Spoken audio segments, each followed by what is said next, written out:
Namaste and welcome to Daily News Simplified, the what, why and how of newspaper reading. Today, we would be analyzing the Delhi edition of the Hindu newspaper of 28th of August 2018. Now let us begin. Now we have taken this article from the editorial page on page 8. Now what this article talks about is that the Supreme Court is currently hearing a case on the entry of women into the Sabarimala temple.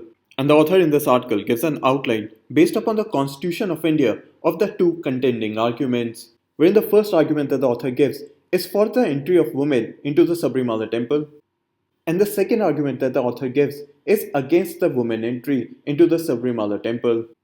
Wherein let us first understand as to what have been the arguments given by the author based upon the Constitution of India against the entry of women into the Sabarimala temple.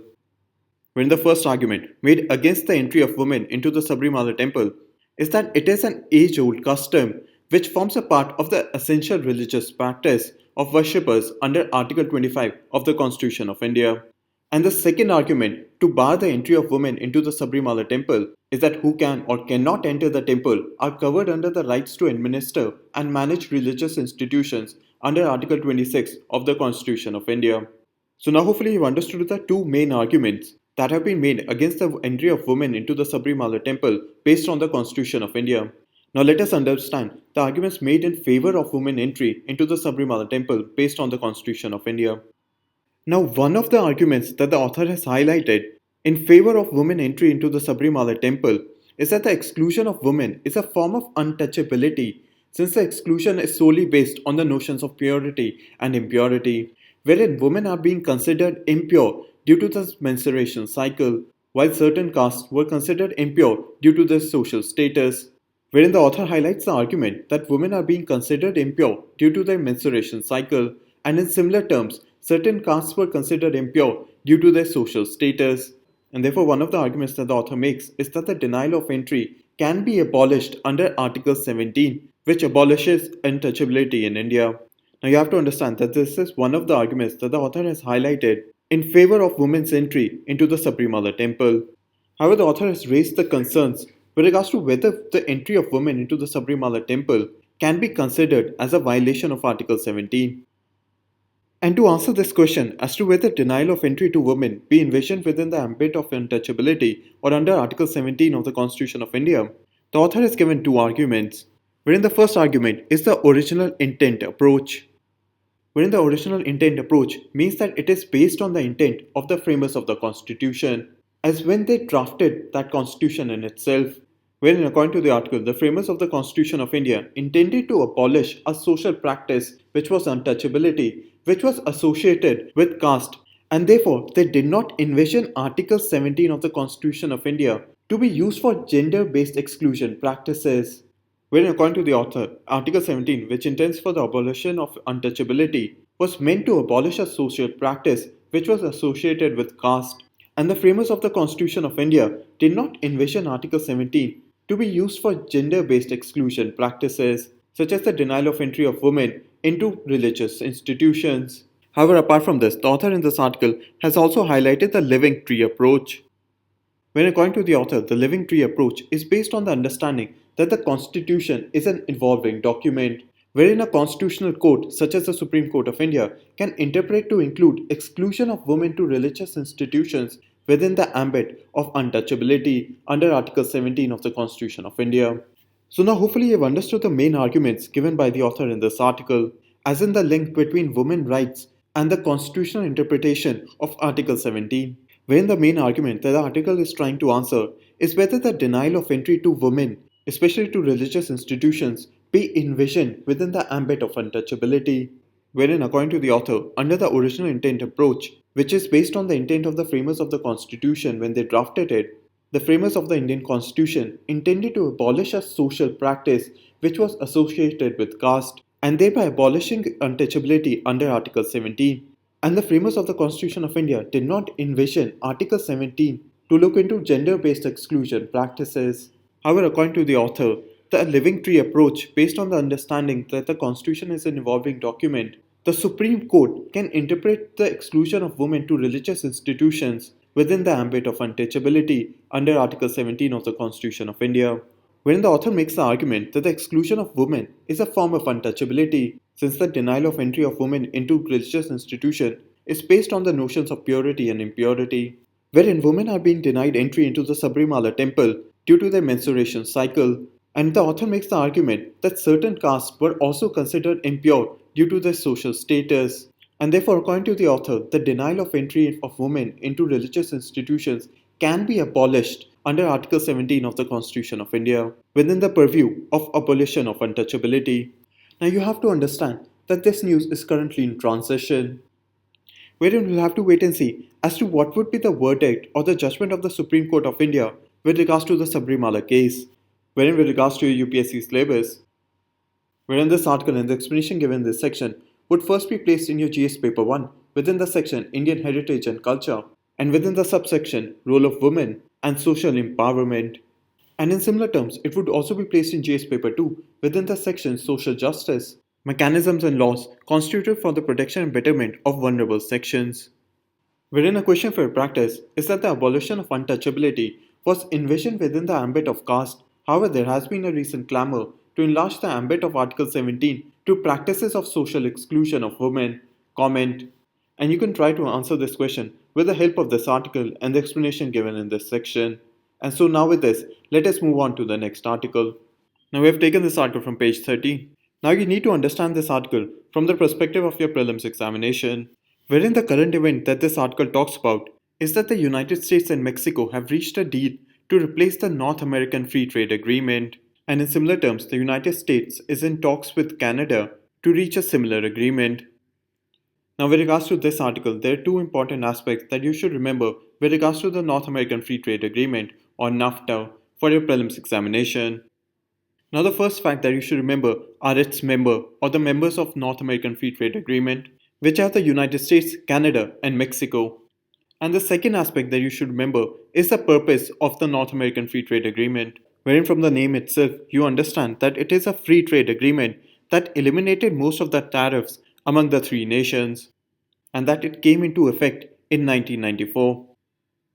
And so now with this, let us move on to the next article.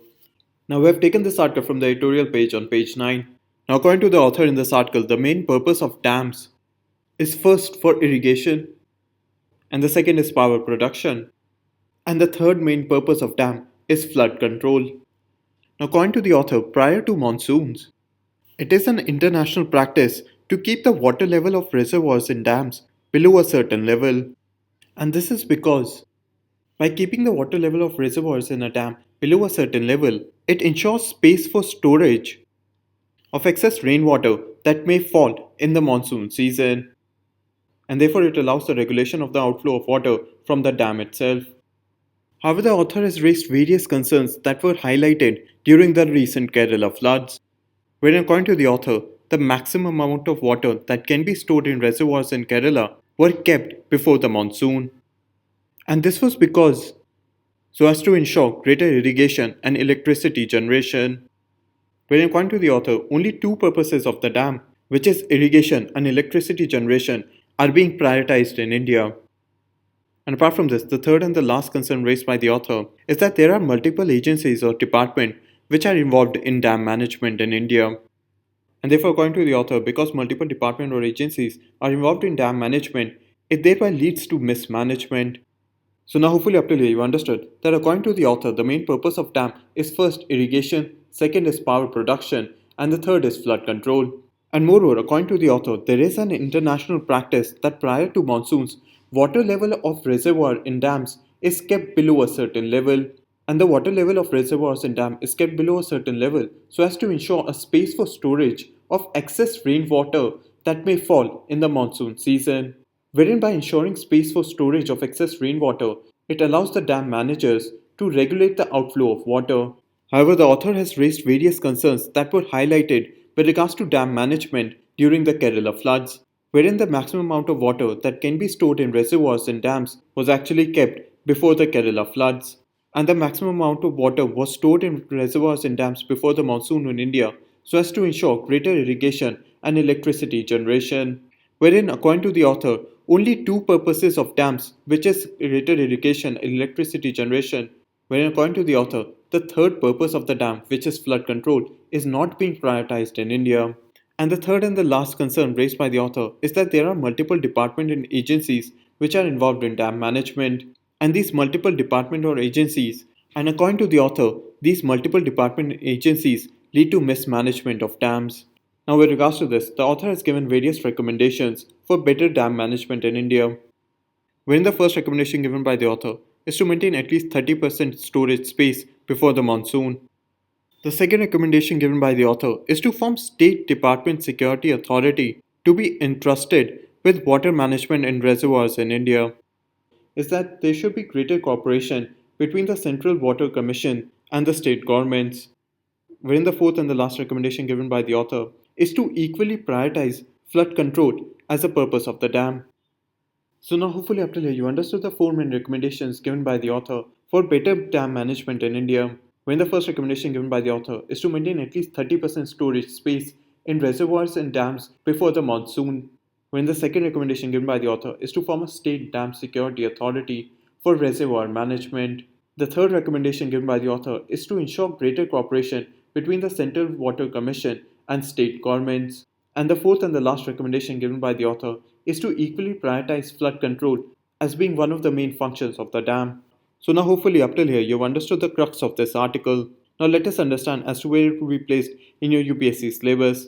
Wherein this article and the explanation given in this section would be placed in GS paper 3 within the section Disaster Management and within the subsection Disaster and Disaster Management.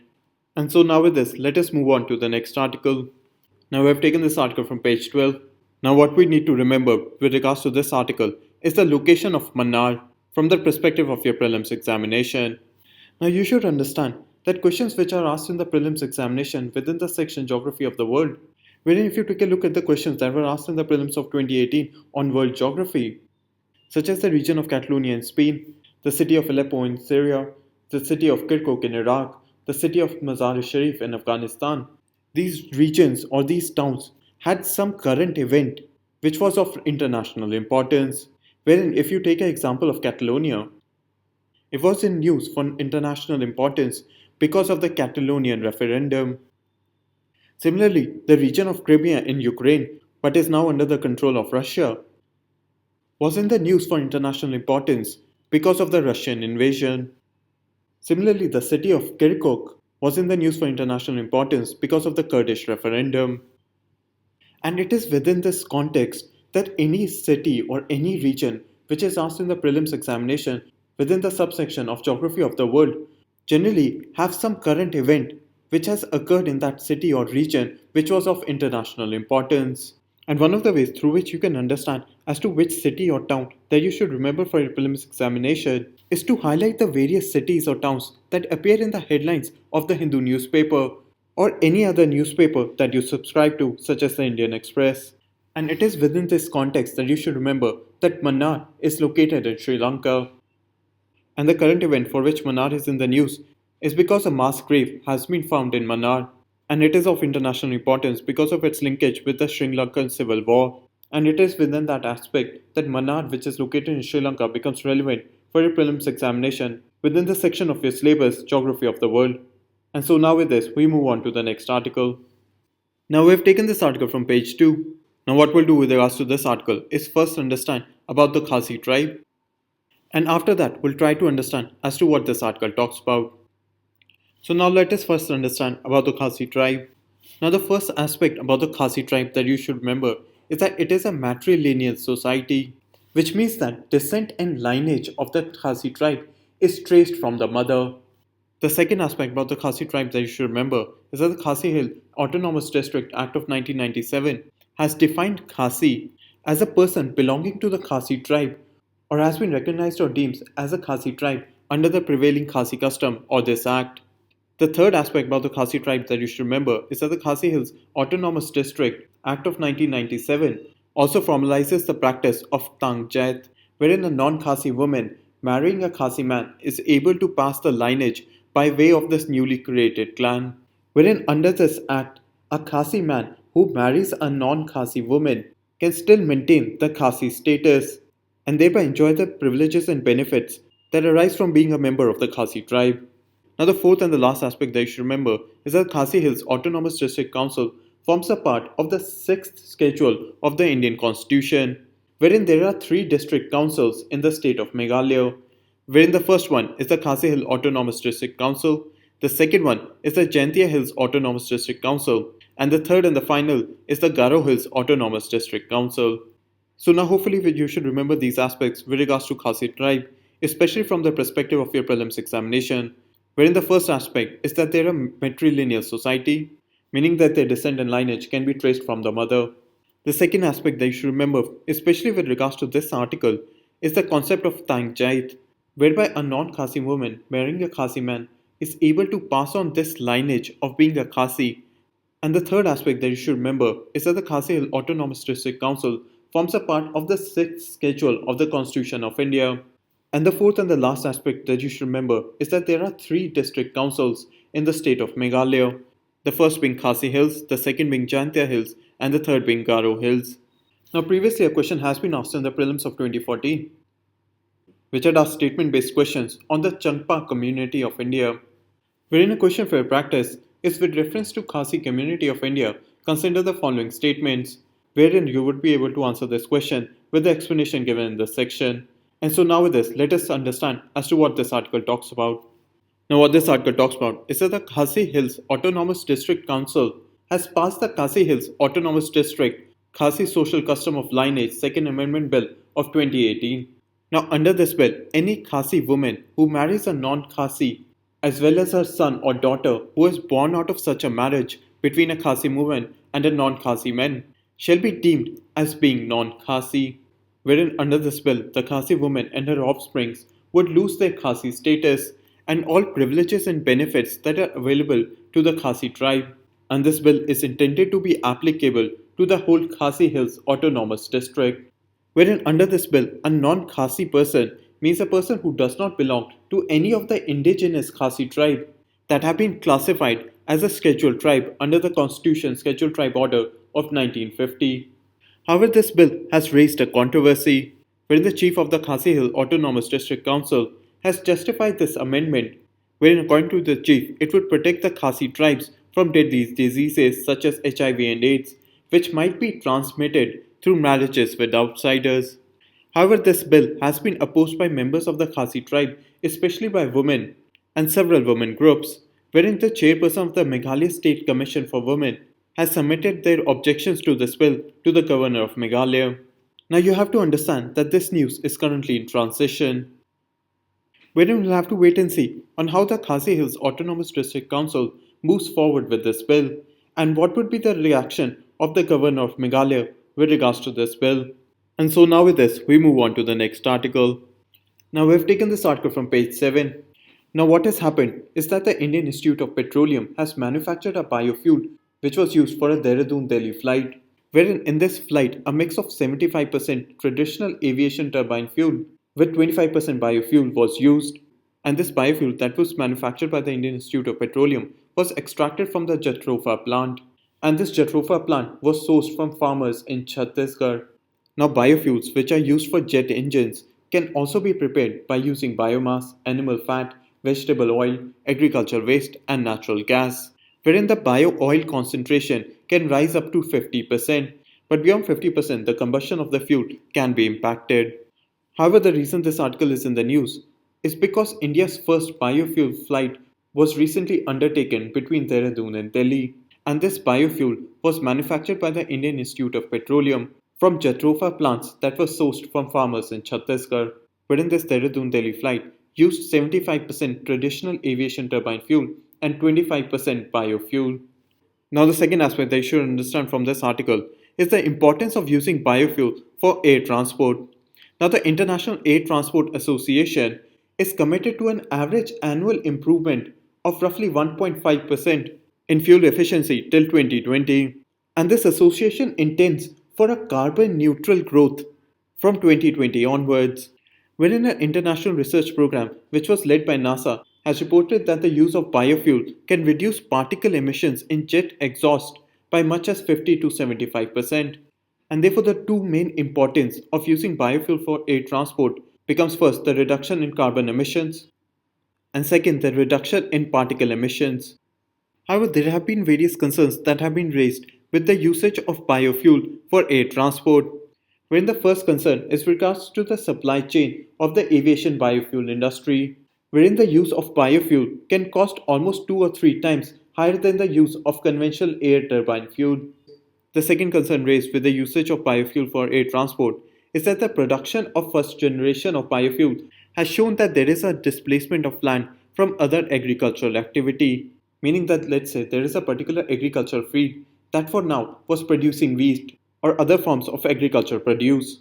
However, this land is now being used to cultivate jatropha or other sources of biofuel, and therefore there is a concern that the usage of biofuel would lead to a shifting of land cultivation from food crops to cash crops, and this could have significant long term concerns, especially in countries such as India.